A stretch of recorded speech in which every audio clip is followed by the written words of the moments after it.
오늘부터 대림절기가 이제 시작이 됩니다. 영어로 Advent, 대강절. 이 한자에서 좀 어려워요. 무슨 뜻이냐면 대강절, 대림절, 간절히 기다린다 라는 뜻입니다. 누구를 기다릴까요? 네, 예수님이 오시기를, 메시아가 이 땅에 오시기를 간절히 기다리는 절기가 무슨 절기? 네, 대강절, 대림절이라고 합니다.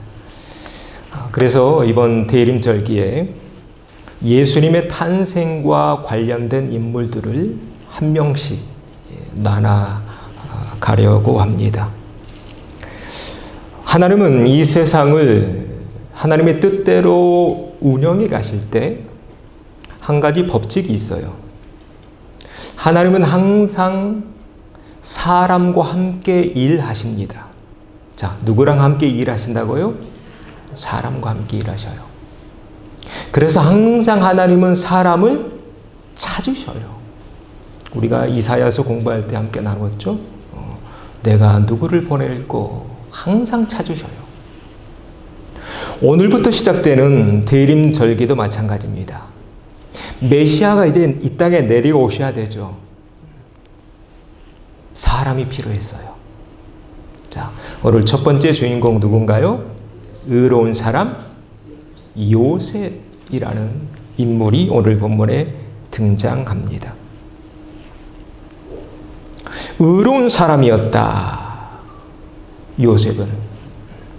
그러면 성경은 무엇을 의라고 말하는가? 무엇을 의라고 말하는가? 오늘 본문을 중심으로 함께 나눠보겠습니다.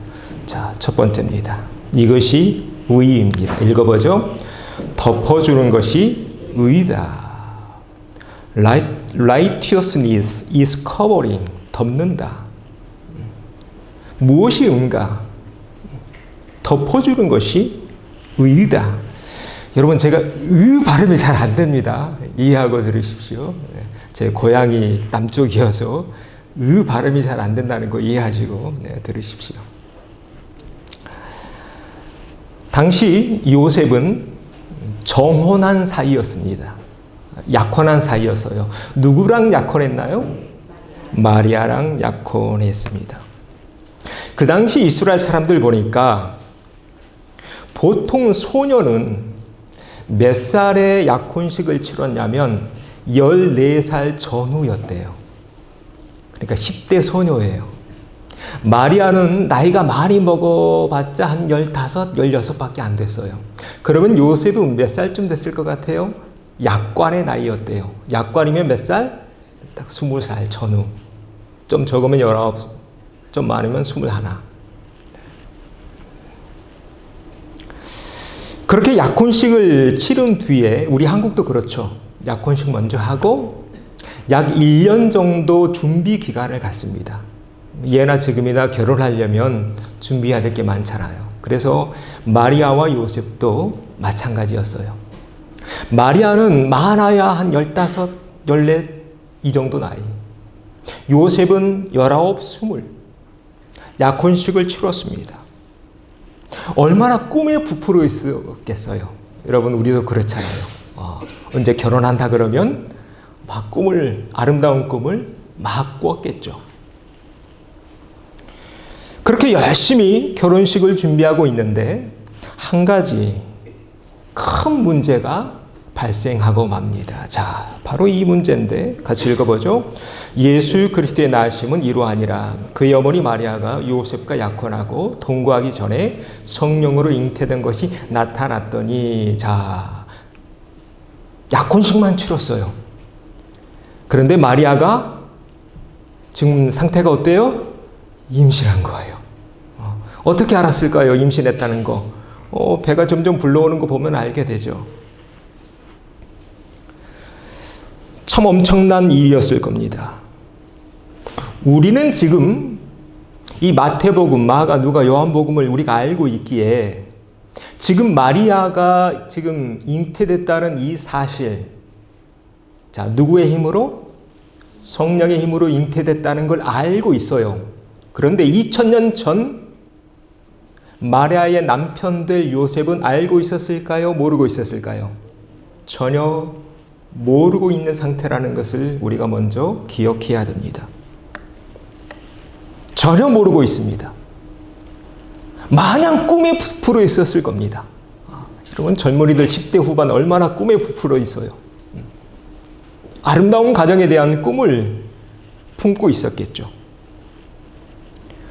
여러분이 요셉의 입장이 한번 돼 보십시오. 여러분이 2000년 전 요셉이었다면 지금 마리아의 이 상태, 마리아의 이 일, 이 사건을 어떻게 처리했을 것 같습니까? 네. 쉽지 않은 질문이죠. 요한복음 8장에 보면 가늠한 현장에서 붙잡혀온 한 여인의 모습이 나옵니다. 그 여인, 사람들이 어떻게 하려고 했나요? 돌로 쳐서 죽이려고 했습니다. 그게 그 당시 문화였습니다. 무슨 말씀이냐면 지금 요셉이 마음을 조금만 악하게 먹으면 마리아를 어떻게 할 수 있어요? 죽음으로 몰고 갈 수도 있는 그런 상황이었다는 거예요. 그 당시 2000년 전에. 자, 그래서 한번 생각해 보자는 겁니다. 우리가 요셉의 입장이었다면 어떻게 했을까? 그리고 현재 나는 어떤 모습으로 살아가고 있는가? 성경은 왜 요셉이라는 사람에 대해서 평가하기를 그는 의로운 사람이었다라고 평가하고 있을까? 바로 이 말씀에 그 이유가 나옵니다. 자, 같이 읽어보죠. 그의 남편 요셉은 의로운 사람이라 그를 드러내지 않고 가만히 끊고자 했다. 네. 여기 의로운이라는 단어가 여기서 나와요. 네. 영어로도 밑에 되어 있습니다. 어떨 때는 영어가 좀 더 편해서요. 자, 이 대목에서 우리는 성경이 말하고 있는 의가 무엇인지를 알게 됩니다. 이게 의의 첫 번째 특징이에요. 하나님은 왜 그를 의로운 사람이라고 말하고 있나요? 드러내지 않고 가만히 끊고자 했다. 드러내지 않으려고 했다. 덮어주려고 했다. 이것을 하나님이 어여삐 보신 것입니다. 여러분, 이 말씀 꼭 기억하십시오. 이것이 성경에서 말하고 있는 의입니다. 그러나 오늘날 이 시대는 어떻게 돌아가나요? 덮어주기보다는 자꾸 들추려고 합니다. 타인의 허물을 덮기는커녕 어떻게든 흠을 내려고 합니다. 소문내기를 즐겨하는 사람들도 있습니다. 그러나 성경은 우리에게 뭐라고 말하고 있나요? 그렇게 드러내는 것, 그렇게 소문내는 것, 하나님 어여삐 보실까요? 어여삐 보지 않으십니다. 자, 이 말씀 한번 읽어보죠. 같이 읽습니다. 만물의 마지막이 가까이 왔으니 그러므로 너희는 정신을 차리고 근신하여 기도하라. 무엇보다도 뜨겁게 사랑할지니 사랑은 허다한 죄를 덮느니라. 자, 사랑은 어떻게 해요? 허다한 죄를 덮는다. 여러분, 이게 성경이에요. 덮는다. 하나님은 우리가 막 들추면서 사는 것, 소문내면서 사는 것, 약점을 꺼집고 허물을 들추며 사는 것 원치 않으심을 오늘 이 말씀을 통해서 알게 되는 것입니다. 왜 하나님이 요셉을 의로운 사람이라고 칭해 주셨을까? 바로 이거다.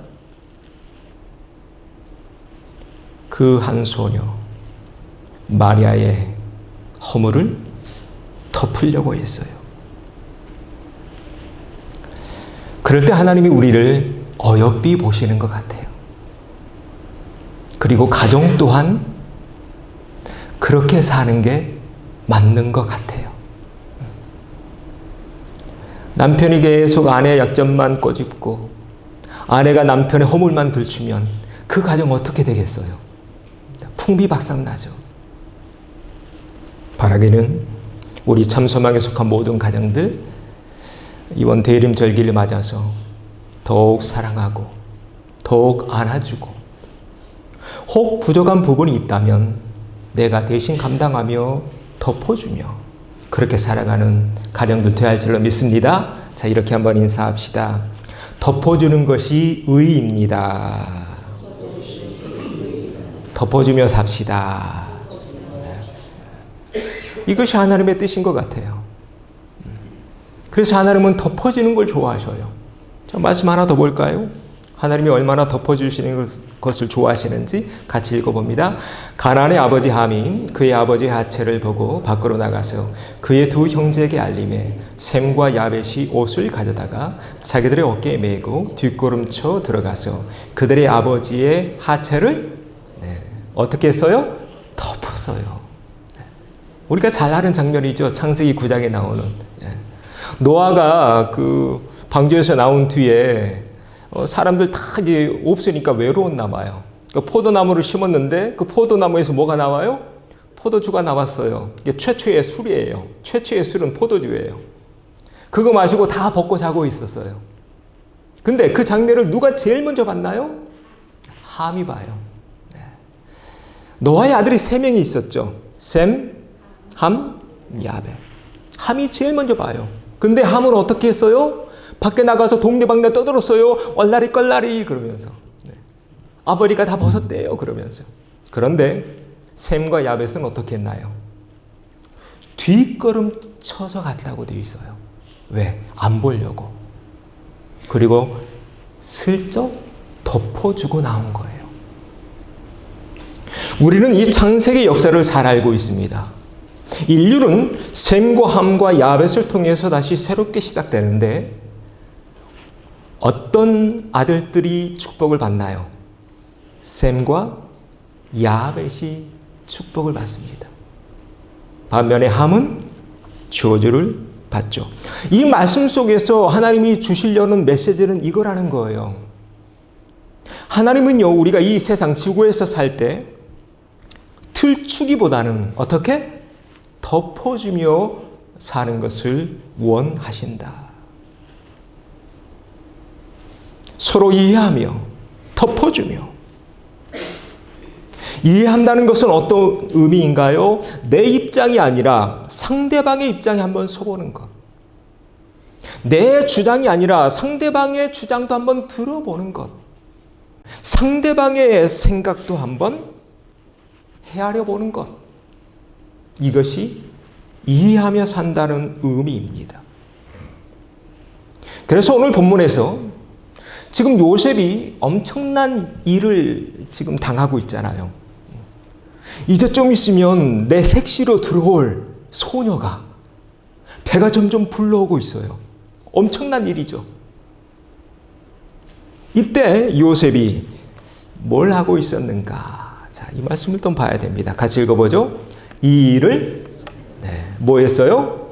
생각했다. consider. 깊이 순고했다. 오늘날 우리가 일상생활에서 뭐 크고 작은 일들이 벌어지는데 생각 없이 말할 때 누군가는 상처를 받습니다. 생각 없이 행동할 때 어떤 일을 그르치게 됩니다. 그래서 하나님은 우리에게 생각이라는 아주 좋은 선물을 주셨어요. 성경에 그런 말씀이 있죠. 그 사람의 생각이 어떠한가가 그 사람을 만들어간다. 잠언에 있는 말씀이, 그 말씀이 나와요. 잠언에. 생각이 참 중요해요. 그래서 요셉은 깊이 생각합니다. 이 일을 어떻게 처리할까? 생각했다는 것은 그 일에 대해서 감정적으로 대응하지 않았다는 거예요. 감정적으로. 우리 가끔 일을 그르칠 때 있죠. 감정적으로 대할 때. 갑자기 욱할 때. 한순간에 다 망가뜨려 버리잖아요. 요셉은 자기 자신을 컨트롤했다는 거예요. 그러려면 뭐 해야 돼요? 생각해야 돼요. 이게 또 오늘 본문에서 요셉을 통해서 배우게 되는 지혜입니다. 자, 이렇게 한번 인사하고 또 넘어가죠. 생각하고 말합시다. 생각하고 행동합시다. 그래야 서로 상처받지 않습니다. 네. 한 번만 더 생각하면 돼요. 내가 이 말을 하면 내 남편이 어떨까? 또 자식이 어떨까? 혹 아내가 상처받지 않을까? 한 번만 더. 그래서 요셉은 그 일에 대해서, 그 일은 이제 자기 색시가 될 소녀가 배가 점점 불러오고요, 임신을 했다는 그 일을 들었을 때 깊이 생각했어요. 그 생각 끝에 요셉은 그런 결정합니다. 이거 조용히 덮어야겠다. 자, 이런 결정, 이런 과정을 쭉 지나가게 되는데 바로 이때 놀라운 기적이 벌어집니다. 바로 이 장면이에요. 같이 읽어보죠. 이 일을 생각할 때에 주의 사자가 현몽하여 이르되 다윗의 자손 요셉아 내 아내 마리아 데려오기를 무수하지 말라. 그에게 잉태된 자는 성령으로 된 것이라. 자, 꿈속에 누가 나타났나요? 주의 사자, 천사가 나타나서 요셉이 지금 큰 인생에 큰 문제가 지금 닥친 거잖아요. 이제 막 새 가정을 새 출발하려고 준비하고 있는데 모든 게 한순간에 다 물거품이 될 수도 있는 그런 순간에 깊이 생각하며 마음을 선하게 썼더니 누가 꿈에 나타났어요? 주의 사자가 나타나서 그 모든 문제를 한 방에 해결해 주고 있는 장면입니다. 한순간에 정리가 되죠. 네, 한순간에. 정리해 주실 뿐만 아니라 이 얼마나 큰 축복인가요? 내 가정에서 지금 누가 태어나요? 인류를 구원할 메시아가 태어난다는 거. 여러분, 이보다 더 큰 축복이 있나요? 내 가정에 내 아들이 메시아가 된다는데 한 번에 모든 문제가 해결되고 있는 장면입니다.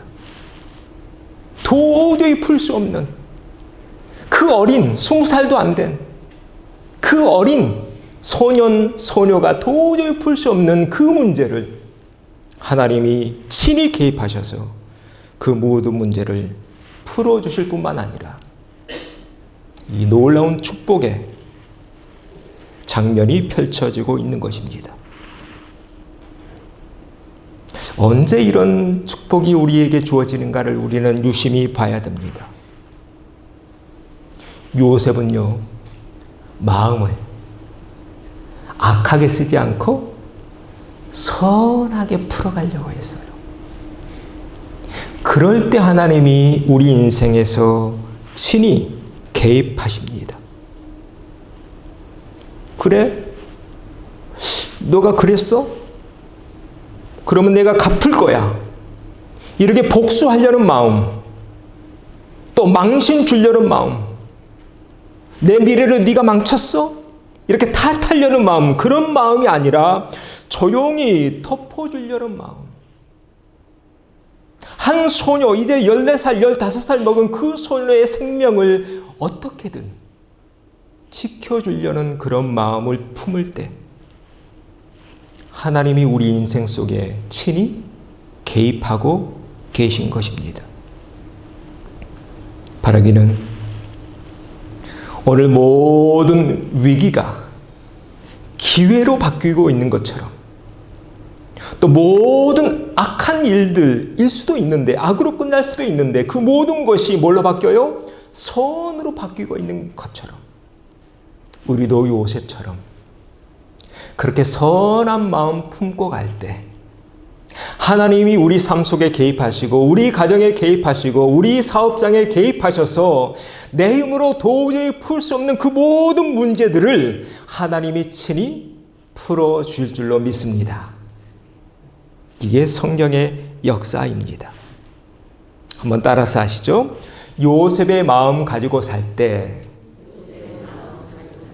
하나님이 내 삶 속에 개입하십니다. 요셉은 어떻게 했어요? 들추지 않고 덮으려고 했어요. 덮으려고 했어요. 자, 다시 한번 인사하시죠. 덮어주는 것이 의입니다.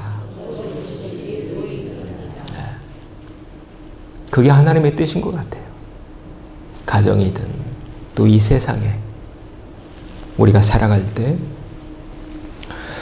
자, 그래서 하나님은 요셉을 향해서 요셉은 의로운 사람이었다라고 평가하고 있습니다. 자, 조금 더 깊이 들어가 보죠. 성경은 또 무엇을 가리켜서 의라고 말하고 있는 것일까? 자, 두 번째입니다. 같이 읽어보죠.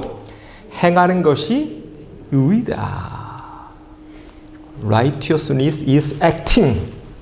움직인다는 거죠. doing, 뭔가를 하는 것. ing는 계속 진행형이잖아요. 아무것도 안 하는 것, 이건 믿음이 없는 거예요. 우리 달란트 비유에서 봤죠? 한 달란트 받은 사람은 믿음이 있다고 했어요? 없다고 했어요? 믿음 없다고 했어요. 믿음 없으니까 어떻게 했나요? 한 달란트를 땅에 묻어놓고 아무것도 안 해버려요. 왜 아무것도 안 했어요? 믿음이 없으니까. 우리가 지난 화요일 아침에 이런 큐티 말씀을 함께 나눴습니다. 같이 읽어봅니다. 나더러 주여 주여 하는 자마다 다 천국에 들어갈 것이 아니요 다만 하늘에 계신 내 아버지의 뜻대로 행하는 자라야 들어가리라. 행함이 강조되고 있어요. 행함. 그래서 지난 이사야의 종말론 시리즈에서 우리가 백보자 심판 함께 나눌 때 백보자 앞에는 생명책도 놓여 있지만 자, 어떤 책들도 함께 있다고 되어 있나요? 자, 한번 읽어보죠. 또 내가 보니 죽은 자들이 큰 자나 작은 자나 그 보좌 앞에 서 있는데 책들이 펴 있고 또 다른 책들이 펴졌으니 곧 생명책이라 죽은 자들이 자기 행위를 따라 책들에 기록된 대로 심판을 받으리니 이제 자기 행위를 따라. 계시록에 있는 말씀이에요. 성경은 균형이 잡혀 있는 책이에요. 그러니까 믿음만 강조하진 않아요. 믿음과 동시에 행함도 강조해요. 그래서 예수님 2000년 전에 수많은 사람들이 예수님께 나오는데 예수님이 별로 좀 안 좋아했던 부류의 사람들이 있어요. 예수님 어떤 사람들 싫어하셨나요? 네, 이 말씀의 주인공들 누구예요? 네, 바리새인들 예수님 싫어하셔요. 한번 읽어보죠. 그러므로 무엇이든지 그들이 말하는 말을 행하고 지키되 그들이 하는 행위는 본받지 말라.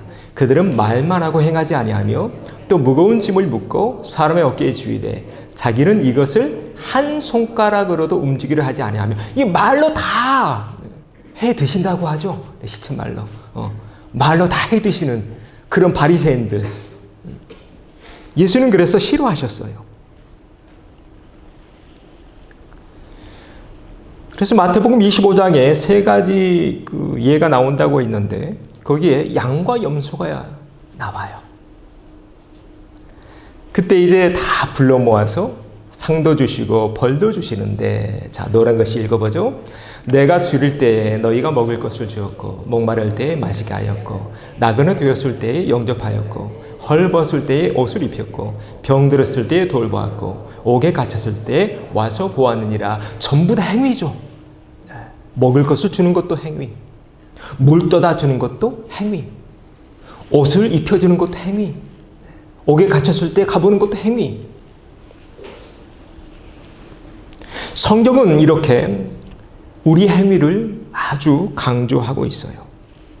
무슨 말이냐면 요약하면 믿음 중요해요. 우리 안에 있는 자, 내 안에 있는 믿음이 보이나요? 안 보이나요? 안 보여요. 그런데 믿음은 반드시 보여요. 무엇을 통해서 보여지나요? 내 삶, 내 행위를 통해서. 그래서 이 둘의 균형이 중요하다는 거예요. 나를 증명하는 것, 내 안에 있는 믿음을 증명하는 것, 이것이 행위예요. 이 성경에 아주 유명한 말씀이 있어요. 로마서에 있는 말씀인데 한번 읽어보죠. 네가 만일 내 입으로 예수를 주로 시인하며 또 하나님께서 그를 죽은 자 가운데서 살리신 것을 내 마음에 믿으면 구원을 받으리라. 사람이 마음으로 믿어 의에 이르고 입으로 시인하여 구원에 이르느니라. 시인한다, 헬라어로 호몰로게세스. 입으로 시인한다. 이 입으로 시인한다라는 이 헬라어의 깊은 의미를 보니까 그냥 개인적인 차원에서 그래 나 예수님 믿어 이런 고백이 아니에요. 이 로마서에 있는 이 고백은요, 모든 사람들이 보는 앞에서 공공연하게 내 입을 열어서 누가 내 주인이시다? 예수님이 내 주님이시다. 내 주인이시다. 이렇게 고백하는 그 고백이 우리가 보고 있는 이 시인이라는 단어예요. 영어로는 declare라고 되어 있더군요. 2000년 전에, 지금 로마서죠? 로마에 살고 있는 사람들에게 쓴 편지예요. 자, 2000년 전 그러면 그 시대의 주님은 누구였을까요? 로드. 주님은 누구였을까요? 로마 황제였어요. 로마 황제였어요. 그런데 그 당시 로마에 살고 있는 크리스찬들은 누구를 주님으로 모시고 있나요? 예수님을 주인으로 모시며 살았던 거예요. 그래서 박해하죠. 누가 박해했어요? 로마 황제가. 우리가 잘 알고 있는 뭐 카리큘라, 시저 비롯해서 또 아주 그 포악한 황제 있죠. 네로. 바울이 그때 순교당하죠. 왜 로마의 황제가 우리 크리스찬들을 그렇게 미워했을까? 이 말씀 때문에 그래요. 이 말씀 때문에. 믿음의 사람들은 로마 황제를 주님을 하고 안 불렀어요. 누구를? 예수님을 My Lord, 내 주님이라고 불렀어요. 잡아서 처형시켰어요. 오늘 말씀은 그 의미예요. 많은 사람들이 보는 앞에서 마음으로 믿어 의에 이르고 입으로 시인하여 구원에 이른다. 비록 내가 입으로 시인하는 그 행위로 말미암아 형장에서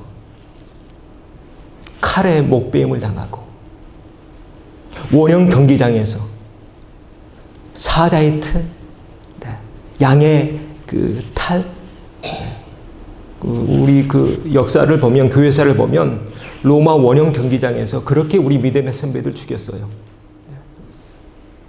사람 머리에 양의 그 가면 까죽이 펴놓고.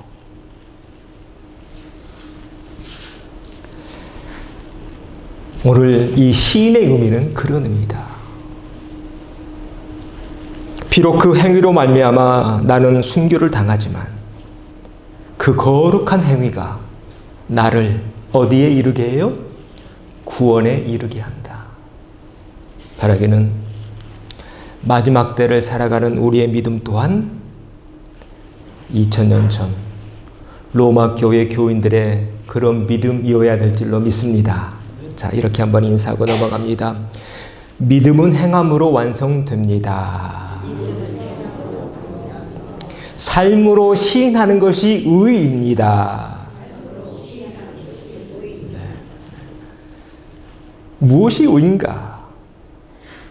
성경은 이렇게 삶으로, 행함으로 보여지는 것. 이것을 성경은 의라고 말한다. 세 번째로 성경은 이것을 의라고 말합니다. 같이 읽어보죠. 하나님의 영광을 드러내는 것이 의다. Revealing God's glory. 하나님의 영광을 드러내는 것이 righteousness다. 그것이 의다. 요즘 아침마다 마태복음 말씀을 함께 나누고 있죠. 또 지난주에 이런 말씀이 있었습니다. 사람에게 보이려고 그들 앞에서 너희 의를 행하지 않도록 주의하라. 그리하지 않으면 하늘에 계신 너희 아버지께 상을 받지 못하느니라. 같이 읽죠.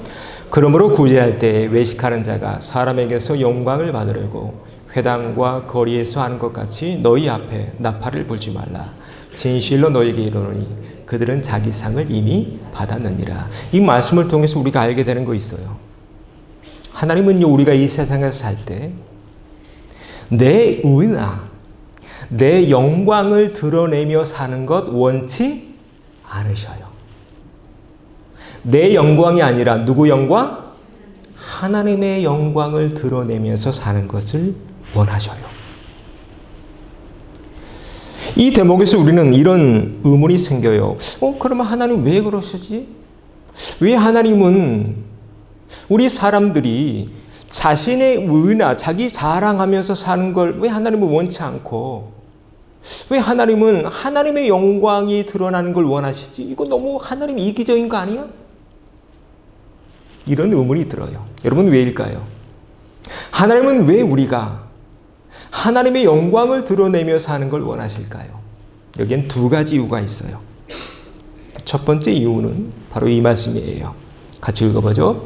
우리 주 하나님이여 영광과 존귀와 능력을 받으시는 것이 합당하오니 주께서 만물을 지으신지라 만물이 주의 뜻대로 있었고 또 지으심을 받았나이다. 이게 무슨 얘기냐면 이 세상 누가 지으셨어요? 하나님이 지으셨어요. 나도 누가 지었어요? 하나님이 지었어요. 그러하기에 하나님의 이름이 영광 받는 것이 합당하다는 거예요. 헬라어로 아크시오스, 정당하다, 마땅하다, you are worthy, 영어로 그럴 만한 가치가 있다, 이런 뜻이죠. 왜 하나님이 영광 받을 만한가? 이유는 단순해요. 나를 지으신 분이 누구니까? 하나님이니까. 이건 뭐 다른 설명이 필요 없어요. 우리가 왜 부모님을 공경하며 살아야 돼요? 나를 낳아주셨으니까. 여기에 뭐 다른 이유가 뭐 덧붙여져야 될 필요가 있나요? 다른 이유가 필요 없어요. 마찬가지예요. 왜 우리 피조물인 우리가 인간이 하나님을 찬양하고 하나님께 영광 돌리며 살아야 되는가? 이유는 단순해요. 나를 만드셨으니까. 나에게 생명 주셨으니까. 여기까지 오게 하셨으니까.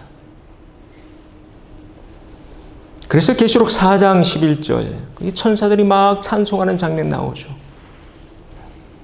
합당하다. 합당하다. 모든 영광 누구에게? 하나님께.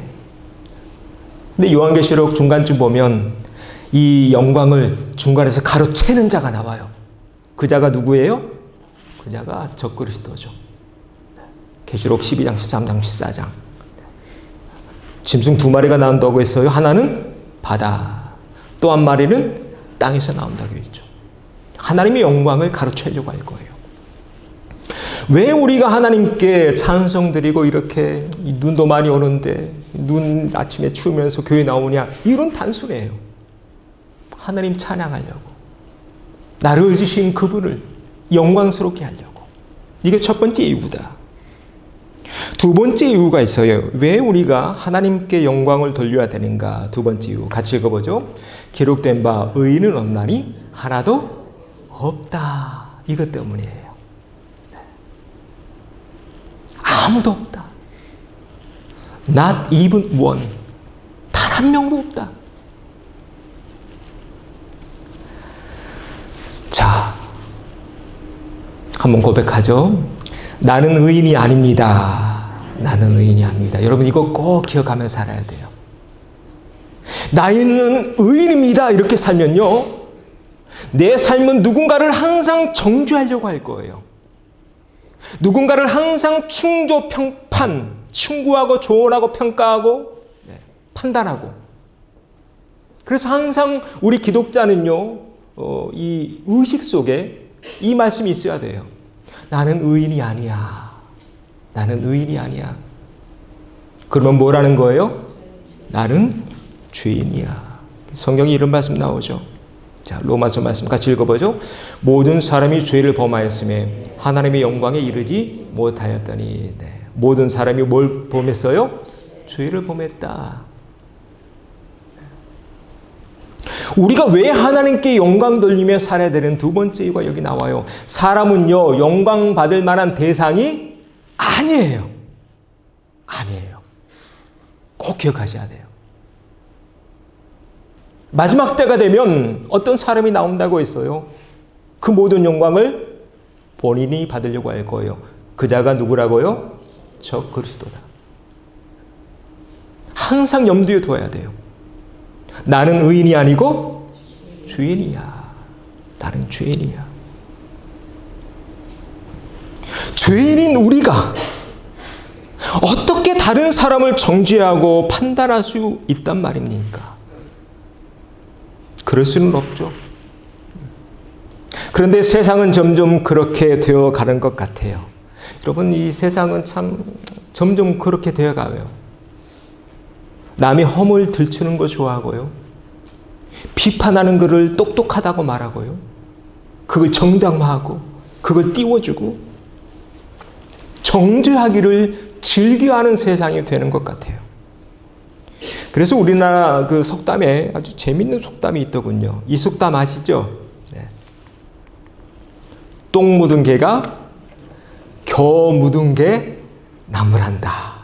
영어로는 이렇게 돼 있어요. 네. 세상이 점점 이렇게 돼가요.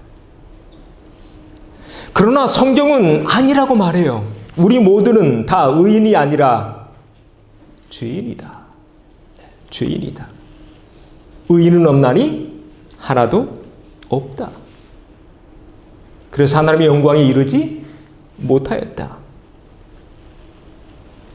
이에 위대한 왕이었던 다윗은 이런 고백을 해요. 같이 읽어보죠.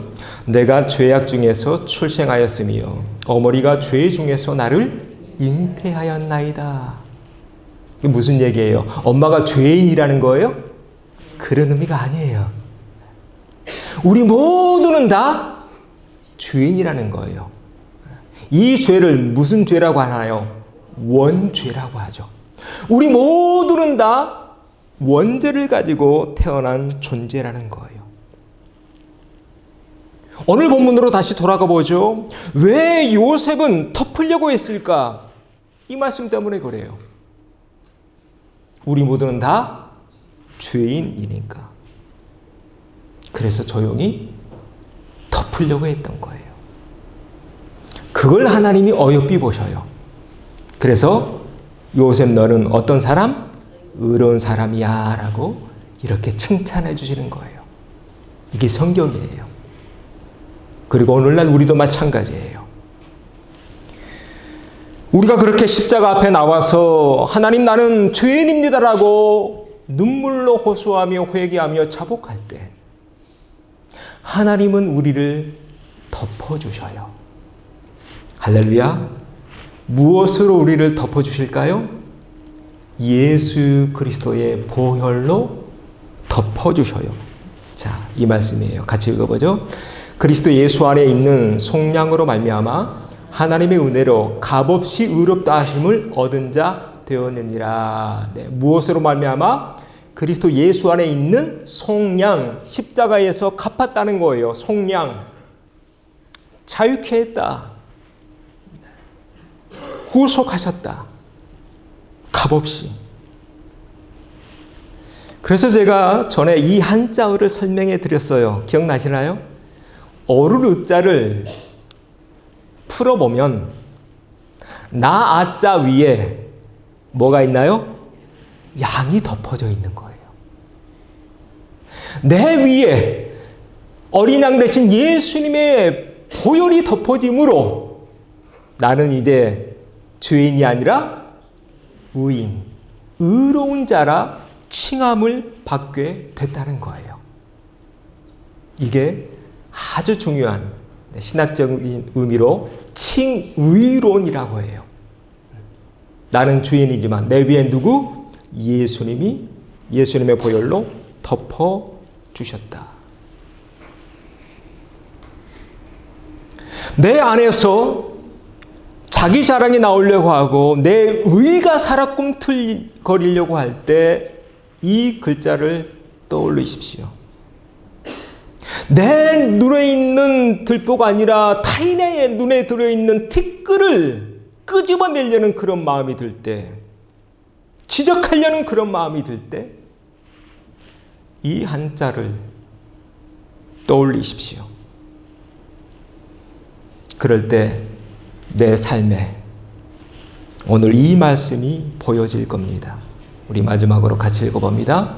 보라, 처녀가 잉태하여 아들을 낳을 것이요 그의 이름은 임마누엘이라 하리라 하셨으니 이를 번역한즉 하나님이 우리와 함께 계시다 함이라. 하나님이 우리와 함께 계시는 임마누엘의 삶. 언제 이 삶이 우리에게 보여지는가를 오늘 요셉의 인생을 통해서 우리가 알게 됩니다. 요셉은 덮었습니다. 그걸 하나님 어여삐 보십니다. 또 성경은 말이 아니라 행함으로, 삶으로 증거하는 것, 이걸 어여삐 보십니다. 또 내 영광이 아니라 누구 영광? 하나님의 영광을 드러내려는 그런 삶을 살아갈 때 쉽지 않아요. 우리 안에다 원죄가 있으니까.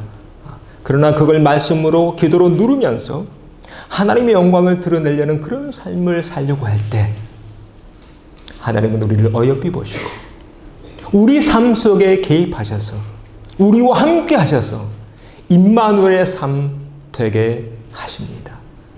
이번 대림절기 오늘 요셉의 가정에 임하셨던 그런 임마누엘의 축복이 함께하는 복된 절기 되어지기를 주의 이름으로 축원합니다.